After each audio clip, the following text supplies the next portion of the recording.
Audiolibros en 15 minutos. Suscríbete al canal y explora un nuevo libro cada día. Steve Jobs se mostró reacio a desarrollar un teléfono, y prefirió centrarse en el iPod y en iTunes. En 2001, el mercado tecnológico quedó impresionado con la introducción del iPod de Apple. Sin embargo, el dispositivo solo tenía una función: reproducir música. Mientras tanto, los ejecutivos de Apple habían estado soñando durante algún tiempo con crear un teléfono Apple, pero Steve Jobs no compartía sus sueños. No quería desperdiciar dinero ni esfuerzo en desarrollar un teléfono que solo acabara siendo molestado por las grandes compañías telefónicas, como T-Mobile o AT&T. En ese momento, las empresas que fabricaban teléfonos dependían de las compañías no solo para la comercialización sino también para subsidiar el precio de compra del teléfono. Por lo tanto, las compañías tenían una gran voz en el desarrollo de cualquier tecnología telefónica. Fiel a su carácter, Jobs no aceptó esta situación, ya que quería que Apple tuviera el control total sobre cualquier teléfono que desarrollara. En cambio, Apple centró sus esfuerzos en iTunes Store, un servicio que ofrecía música y vídeos para descargar. Se lanzó en abril de 2003 para usuarios de Mac y iPod, ya que solo el hardware de Apple tenía el software necesario para ejecutar iTunes. Sin embargo, la competencia en el mercado estaba creciendo. Otros fabricantes de teléfonos estaban equipando los teléfonos con aplicaciones de música que permitían a los usuarios descargar música de Amazon o Yahoo, por ejemplo. La gente ya no necesitaba un teléfono y un reproductor MP3 por separado, podían tener ambos en un solo dispositivo. Sin embargo, en lugar de desarrollar un teléfono compatible con iTunes, Apple se asoció con la empresa de tecnología Motorola para lanzar un teléfono musical llamado Rocker.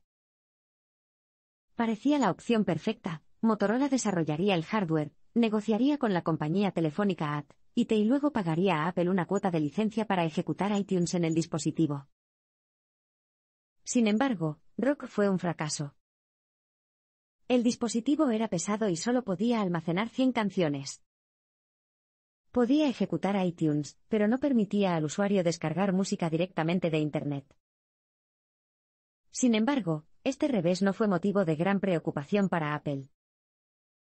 En 2004, las ventas del iPod empezaron a dispararse y, al mismo tiempo, Jobs comenzó a pensar de nuevo en un teléfono Apple.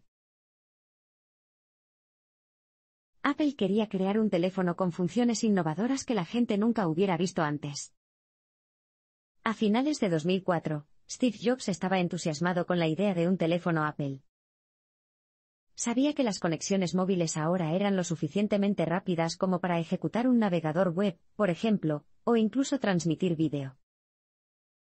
Singular, una compañía telefónica que pronto sería absorbida por AT&T, prometió que cedería el control total del desarrollo del producto si Apple alguna vez desarrollaba un teléfono móvil. Así que Apple comenzó el desarrollo, con el noble objetivo de crear funciones para teléfonos inteligentes que nunca se habían visto antes. Por ejemplo, la empresa quería ser pionera en una pantalla multitáctil, que permitiera a una persona utilizar 2 dedos para navegar. Hoy en día, es habitual utilizar gestos de pellizco o estiramiento en la pantalla de un teléfono inteligente, pero en 2005 los chips de los teléfonos no eran lo suficientemente potentes como para ejecutar el software gráfico necesario para interpretar los movimientos de 2 dedos. Debido a estos ambiciosos objetivos, los primeros prototipos de Apple eran muy grandes. Durante los siguientes 2 años y medio, el equipo de desarrollo trabajó para reducir la tecnología lo suficiente como para que pudiera caber en un teléfono inteligente de tamaño normal. La empresa también encontró la forma de fabricar una pantalla resistente a los arañazos. Al principio, los ingenieros se sintieron frustrados con sus 2 opciones: pantallas de plexiglas que podían sobrevivir a una caída pero que se rayaban fácilmente, y pantallas de vidrio normales que no se rayaban sino que se rompían en una prueba de caída de 1 metro. Jobs tuvo una revelación cuando se reunió con el fabricante de vidrio Corning y aprendió sobre Gorilla Glass, que es el vidrio más duro del mundo. Desarrollado originalmente para cabinas de aviones de combate, Gorilla Glass era la solución que Jobs buscaba, y convenció a Corning de que empezara a producirlo para Apple. Con una pantalla hecha de Gorilla Glass, el iPhone superó todas sus pruebas de durabilidad. La pantalla del teléfono no se rayó al meterla en una bolsa llena de monedas, incluso sobrevivió a una caída sobre una acera de concreto. Si bien hoy damos por sentadas innovaciones como las pantallas de cristal Gorilla y la navegación multitáctil, en su momento esas ideas fueron revolucionarias. Steve Jobs hizo todo lo posible para mantener en secreto el desarrollo continuo del iPhone. Imagina que un día llegas al trabajo, y descubres que la mitad de las habitaciones e incluso los pasillos de tu oficina están sellados, y ya no puedes acceder a ellos. Aunque esto parezca ridículo, es exactamente lo que ocurrió en Apple durante el desarrollo del iPhone. Jobs no quería que se filtrara ninguna información sobre el iPhone. Así que, a medida que avanzaba el desarrollo, comenzó a acordonar áreas, lo que limitó el acceso de los empleados. Durante un fin de semana, algunas áreas comunes quedaron prohibidas para los empleados que no formaran parte de un equipo con iPhone. Algunos edificios estaban prácticamente divididos por la mitad. Es importante destacar que los empleados del equipo del iPhone tuvieron que guardar silencio sobre su trabajo. Jobs hizo que los miembros del equipo firmaran un acuerdo de confidencialidad, NDA, pero ni siquiera este paso fue suficiente. También hizo que los empleados firmaran otro contrato, confirmando que sí habían firmado el NDA. La conclusión era que si descubrían a alguien discutiendo el proyecto con personas ajenas, lo despedirían. Incluso los equipos que trabajaban en el iPhone no podían compartir información sobre su trabajo con otros equipos del iPhone.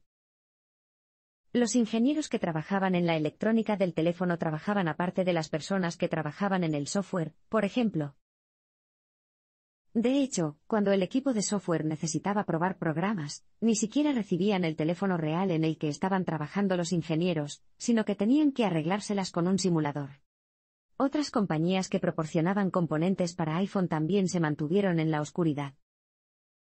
Marvell Electronics proporcionó el chip Wi-Fi del teléfono, pero la empresa ni siquiera sabía que el chip pasaría a formar parte de un teléfono inteligente, ya que pensaba que era para un nuevo modelo de iPod. Para mantener a Marvell en secreto, Jobs incluso mostró a sus ejecutivos gráficos esquemáticos falsos de un proyecto ficticio de iPod.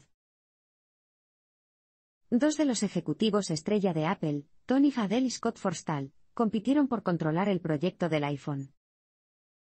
Scott Forstall era un brillante ingeniero de software y trabajaba para Apple desde 1992. Sin embargo, a pesar de sus éxitos, siguió estando fuera del círculo íntimo de desarrolladores favoritos de Steve Jobs. Imagínese cómo se sintió Forstall cuando Tony Fadell, un ingeniero relativamente nuevo, se convirtió rápidamente en uno de los favoritos de Jobs, y fue nombrado ingeniero jefe del proyecto del iPhone. Fadell había dirigido el equipo que desarrolló el iPod y, a finales de 2006, el iPod generaba el 40% de los ingresos de Apple. El plan inicial de Apple para el iPhone era crear primero un iPod nuevo y mejor, y luego añadir una función de teléfono. El dispositivo debía ejecutar el sistema operativo iPod. Sin embargo, Forstall tenía una visión diferente para el iPhone. Se acercó a Jobs y le sugirió que, en cambio, el equipo desarrollara una versión comprimida de OS X, el sistema operativo de los ordenadores Mac de Apple. A Jobs le gustó la idea y permitió que Forstall emprendiera el proyecto, aunque no estaba seguro de que pudiera hacerse. En ese momento, los chips móviles no eran lo suficientemente potentes como para ejecutar OS X.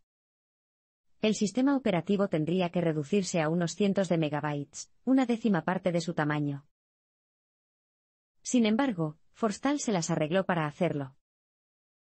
Como resultado, la rivalidad entre Forstall y Fadell se intensificó, y se pelearon por casi todo durante los 2 años siguientes. Cuando al equipo de Forstall le iba bien, por ejemplo, Jobs le permitía robar a los mejores ingenieros del equipo de Fadell. Forstall también mantuvo su proyecto en secreto, y el equipo de iPhone de Fadell ni siquiera lo sabía. Los expertos dicen que su rivalidad se vio impulsada en parte por el comportamiento de Jobs. Parece que favorece al equipo de un ejecutivo durante un tiempo, y luego pasa a favorecer al otro, lo que aviva su animosidad competitiva. Mientras se asociaba con Apple en el iPhone, Google inició su propio proyecto secreto de teléfonos inteligentes. En 2007, pocas personas habrían considerado a los gigantes tecnológicos Apple y Google competidores directos. Google ganaba dinero con los anuncios de búsqueda, mientras que Apple vendía dispositivos electrónicos. Más bien, las dos compañías mantuvieron una relación amistosa. Jobs era amigo de ejecutivos de Google, y varios de los miembros de la junta de Apple también se desempeñaron como asesores de Google. Además, el director ejecutivo de Google, Eric Schmidt, era miembro de la junta directiva de Apple. Google incluso participó en el desarrollo del iPhone. Jobs quería incluir software de Google, como YouTube y Google Maps, en el dispositivo, por lo que Google organizó un equipo especial para iPhone para trabajar en estos proyectos. Sin embargo, al mismo tiempo, Google estaba desarrollando su propio proyecto de teléfonos inteligentes. En julio de 2005, la empresa compró Android Incorporated por $50 millones y puso al cofundador de Android, Andrew Rubin, a cargo de su proyecto. Rubin trabajó en secreto en el sistema operativo de teléfonos inteligentes Android, y solo unos pocos altos ejecutivos de Google sabían que la empresa se había asociado con el fabricante de teléfonos HTC para desarrollar un nuevo tipo de teléfono inteligente. El primer teléfono que Google desarrolló era similar al dispositivo BlackBerry y se llamaba Sooner. Sin embargo, el dispositivo no tuvo éxito, principalmente porque se lanzó inmediatamente después del mucho más impresionante iPhone en 2007. Jobs había conseguido crear un smartphone con una pantalla multitáctil y un diseño vanguardista, que eclipsó por completo al Sooner. El equipo de Android lanzó el Sooner poco después, y se puso manos a la obra en el Dream. Este nuevo proyecto consistía en ofrecer funciones que ni siquiera el iPhone tenía, como una conexión 3G, una función de copiar y pegar y Google Street View. Los problemas previos al lanzamiento hicieron sudar a los ingenieros del iPhone, pero la empresa logró cumplir con su plazo. Jobs presentó el iPhone de Apple en Macworld el 9 de enero de 2007. Fiel a su estilo, su presentación fue impecable. Sin embargo, los ingenieros se esforzaron durante todo el evento. Sabían que el dispositivo estaba lejos de estar listo para salir al mercado. Por ejemplo, cuando el teléfono procesaba demasiadas tareas a la vez, se quedaba sin memoria y se bloqueaba. Jobs usó en secreto varios iPhones durante su presentación, y cambiaba a un teléfono nuevo cada vez que un dispositivo se congelaba. Si bien Jobs pudo ocultar este problema durante su presentación, el siguiente paso podría haber sido la ruina de la empresa, ya que el lanzamiento del iPhone estaba previsto para el 29 de junio. El equipo de Jobs tuvo que superar una serie de problemas. El teclado virtual del teléfono seguía sin funcionar. Aparecerían varias letras cuando un usuario tocaba una tecla, y solo después de un irritante retraso. Además, los ingenieros aún no habían descubierto cómo integrar correctamente los sensores multitáctiles en la pantalla de cristal Gorilla. La pequeña antena del teléfono también presentaba problemas. La empresa de fabricación no podía producirlos en masa correctamente, y el rendimiento de la transmisión no era confiable. A pesar de estos desafíos, Apple logró cumplir con su plazo. Los medios internacionales cubrieron el lanzamiento del 29 de junio como si se tratara de un acontecimiento histórico, y el iPhone permaneció en los titulares de los periódicos durante semanas. Las historias capturaron a jóvenes entusiastas de Apple que se apresuraban a tocar y comprar el iPhone como si fuera una reliquia sagrada. En los 2 primeros días, Apple vendió 270.000 iPhones, y vendió otros 3,4 millones en los 6 meses siguientes. Jobs se sintió traicionado cuando Google reveló el alcance de su proyecto Android y su postura competitiva. Sus amigos habían advertido a Jobs sobre el proyecto secreto de Android de Google, pero él no se tomó en serio sus advertencias. El 5 de noviembre de 2007, Andrew Rubin ofreció una conferencia de prensa para anunciar el desarrollo del sistema operativo Android y la recién fundada Open Handset Alliance, OA. Se trataba de un consorcio de 34 fabricantes de teléfonos, desarrolladores de software y operadores, incluidos T-Mobile, eBay, Intel y Sony. Esto no le gustó en absoluto a Jobs. El sistema operativo móvil Android sería de código abierto, por lo que cualquier fabricante de teléfonos podría usarlo. Una vez lanzada esta plataforma, competiría directamente con el iOS de Apple. El objetivo de la Open Handset Alliance era desarrollar estándares abiertos y compartidos para dispositivos móviles, en lugar de que las empresas desarrollaran software propietario, como había hecho Apple con su iOS. Google pretendía promover los dispositivos Android sobre la base de su sistema operativo de código abierto, del que la propia empresa se beneficiaría a su vez. La semana siguiente, Google publicó un vídeo en el que aparecían el cofundador Sergey Brin y el director de ingeniería de Android, Steve Horowitz, jugando con diferentes teléfonos. Un teléfono Android ofrecía funciones que el iPhone no tenía, como Google Street View. Jobs pensó que el teléfono Android era básicamente una imitación del iPhone, y se enfrentó a los ejecutivos de Google al respecto. Inicialmente, aseguraron a Jobs que los teléfonos que aparecían en el vídeo eran solo prototipos para probar el sistema operativo Android y no modelos nuevos de teléfonos inteligentes. Jobs les creyó erróneamente, ya que consideraba a estos ejecutivos sus amigos. Sin embargo, a mediados de 2008 se enteró de que Google tenía previsto lanzar un nuevo teléfono con funciones similares a las del iPhone, como la navegación por deslizamiento. Amenazó con demandar a Google si la empresa lanzaba un teléfono inteligente multitáctil, una función que Apple había patentado. Las dos partes se reunieron durante una larga reunión. Jobs exigió que se ocultaran ciertas funciones del nuevo teléfono de Google. Los ejecutivos de Google cumplieron, pero no por mucho tiempo. Cuando los nuevos teléfonos Android comenzaron a ofrecer funciones multitáctiles, Apple lanzó una batalla legal épica. Si bien el primer teléfono inteligente con sistema operativo Android, el HTC Dream, resultó ser un fracaso, otros mejores estaban en camino. Google estaba desarrollando otros teléfonos Android con funciones multitáctiles, a pesar de las amenazas legales de Jobs. A finales de 2008, Google se asoció con Motorola y Verizon para desarrollar un segundo teléfono Android, el Droid.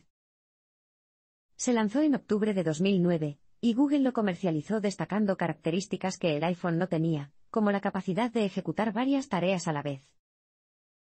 En sus primeros 3 meses en el mercado, el Droid se vendió mejor que el iPhone. Luego, en enero de 2010, Google publicó una actualización de software que permitía la navegación multitáctil en el Droid. Ese mismo mes, la compañía volvió a asociarse con HTC para lanzar un tercer teléfono Android, el Nexus One, que también ofrecía funciones multitáctiles. Como resultado, Jobs inició rápidamente un proceso judicial por infracción de patente, y esta primera salva dio inicio a una larga batalla entre Apple y Google. Si bien Jobs habría preferido demandar directamente a Google, sabía que era mejor llevar a los fabricantes de teléfonos a los tribunales por copiar funciones patentadas del iPhone. Después de todo, Google en realidad no fabricó sus teléfonos, y regaló su software Android de forma gratuita. First Jobs demandó a HTC, el fabricante taiwanés del Nexus. Y a medida que Android comenzó a usarse en otros teléfonos inteligentes, Apple presentó demandas de patente en casi todos los países industrializados. Para 2012, Apple tenía unas 50 demandas pendientes en al menos 10 países solo contra Samsung, el principal distribuidor de teléfonos inteligentes basados en Android. Apple contrató a 300 abogados de 50 bufetes de abogados solo para procesar las demandas de Samsung. En el verano de ese mismo año, Apple ganó una sentencia de $1.000 millones en su lucha de alto riesgo contra Samsung. Claro, Apple quería proteger las funciones especiales del iPhone, pero también quería debilitar a su ahora mayor competidor en el mercado de los teléfonos inteligentes. Las batallas legales con Google hicieron quedar mal a Apple, pero Apple no se dio por vencida en su impulso competitivo. Steve Jobs criticó públicamente a Google en todo momento, desde 2008 hasta su muerte el 5 de octubre de 2011. Mientras tanto, Google se defendió en el mercado, y lanzó nuevos productos para reducir el iPhone. En 2008, Google lanzó una nueva aplicación llamada Google Voice que amplió aún más su alcance móvil.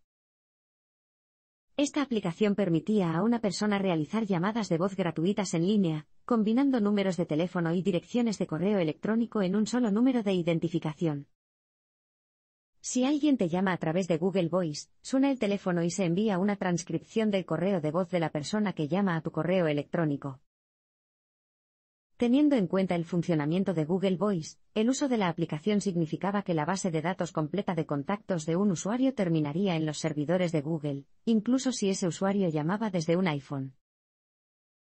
Esta aplicación podría aplastar a Apple, y la empresa lo sabía. Como resultado, cuando Google ofreció Google Voice a Apple para incluirlo en el iPhone, Jobs rechazó la oferta. Pero esta medida hizo quedar mal a Apple, ya que la empresa ocultaba una aplicación popular y útil de su base de usuarios. En medio de las idas y venidas, los medios de comunicación comenzaron a presentar a Jobs como un fanático del control, y los usuarios de Apple se desanimaron ante el interminable drama. La Comisión Federal de Comunicaciones incluso investigó el asunto, sospechando que Apple podría infringir las normas de la FCC al negarse a permitir la aplicación de Google en el iPhone. Finalmente, Jobs cedió e incluyó Google Voice en la tienda de aplicaciones iTunes de Apple. Sin embargo, Apple respondió atacando el dominio de Google en la publicidad móvil, y creando un servicio para reemplazar a Google Maps. En 2010, Apple lanzó su plataforma de publicidad, iAd. Solo 3 años después, la empresa ya había ganado $200 millones con este servicio. Y en 2012, Apple reveló su alternativa a Google Maps e incorporó el software en el iPhone 5. Sin embargo, Apple Maps fracasó estrepitosamente en el momento de su lanzamiento, ya que sus mapas engañaban a los conductores e incluso mostraban una ubicación incorrecta del famoso monumento a Washington en Washington, D.C. Estos avances distaban mucho del final de la batalla entre Apple y Google, que parece que continuará en los próximos años.